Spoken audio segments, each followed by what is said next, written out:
По својот дел од колачот посегна и кинезите предводени од MG, преживувајќи ја бурно минатата деценија и задржувајќи го своето присуство само во Велика Британија, скоро целосно заборавената марка полека ја трансформира гамата од бензинска во електрична. Фронталниот напад на континентална Европа ќе го предводи субкомпактниот кросовер ZS, чии линии зрачат со модерна привлечност. Електричната погонска група со солидни 204 конски сили ја црпи енергијата од два пакета батерии од 50 и 70 киловат-часа, кои обезбедуваат сосема доволни 320, односно 440 километри автономија.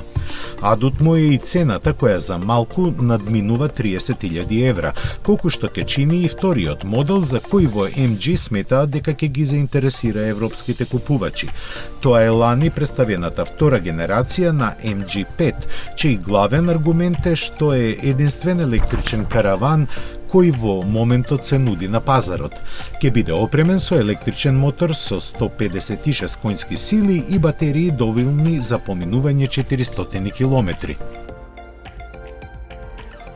Самоуверено етаблирајќи се на светската автомобилска мапа, НИО полека ја оформува гамата со која ќе му конкурира на Тесла, што во моментов е нивна единствена желба. Неа ќе ја предводат моделите ET5 и ET7, чии цени делуваат превисоко, иако навистина нудат големи можности. Посебно помалиот седан за кој кинезите тврдат дека со едно полнење на батериите може да помине дури 1000 километри. Дали навистина е така, први ќе се уверат купувачите во скандинавските земји, Велика Британија, Германија и Холандија. На салонот на автомобилите во Минхен своите европски амбиции нескриено ги покажа и Great Wall, кој откако не успеа со теренците и пикапите по втор пат тргнува во поход на стариот континент. Менувајќи ја стратегијата, кинезите сега ќе им се додворуваат на тукашните купувачи со премиум електрифицирани возила. Ги предводат ретрофутуристички дизајнираните Ora Cat 01 и 02, чиј изглед дефинитивно ќе предизвика поделени мислења. Располагаат со електромотор со 170 конски сили, а двата пакети батерии обезбедуваат автономија од 300, односно 400 километри. Амбиции има и за спортската лимузина Cat 03 со моќни 408 конски сили, ама тешко дека таа би им се допаднала на европјаните. Виетнам како земја досега во ниедна конотација не можеше да се поврзе со автомобилската индустрија, но тоа во блиска иднина ќе се смени по заслуга на младата компанија VinFast. Основана во 2017 година, инвестираше $1.5 милиарди во супермодерен фабрички комплекс и ги собра кај себе најголемите умови од автомобилската индустрија. Го ангажираше и дизајнерското студио на Пинифарина, а електрификацијата ја постави како предводник на својот глобален пат.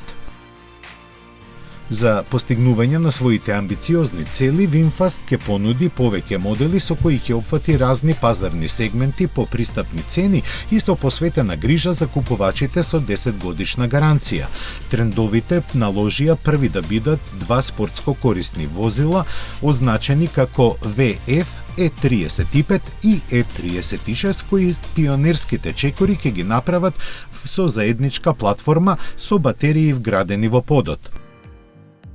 Годинава што помина, светот ќе ја памети и по противењето на Тојота за изфорсираната електрификација. Јапонците сепак не можеа да си дозволат да ги игнорираат трендовите и ги подготвија првиот свој модел од наменски издвоеното 7-члено семејство возила, обединети под називот Beyond Zero. Затоа и во неговиот малку криптичен назив BZ4X првите две букви се кратенка од ова, а преостанатото кажува дека е кросовер.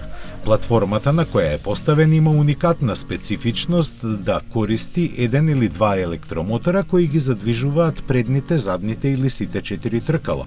За водено-ладените батерии, кои се составен дел од лесната конструкција, јапонците тврдат дека и после 10 години ќе задржат 90% од своите изворни перформанси, развиена во соработка со Subaru, чиј модел ќе има ознака Solterra. За компанија како Toyota да се има само еден електричен модел не беше доволно, без некои конкретни најави, представувајќи ги своите планови за иднината тие покажаа 15 на концепти. Сите се електрични и ќе бидат лансирани до крајот на деценијата. Некои од нив ќе пристигнат годинава, но засега нема прецизни информации за тоа.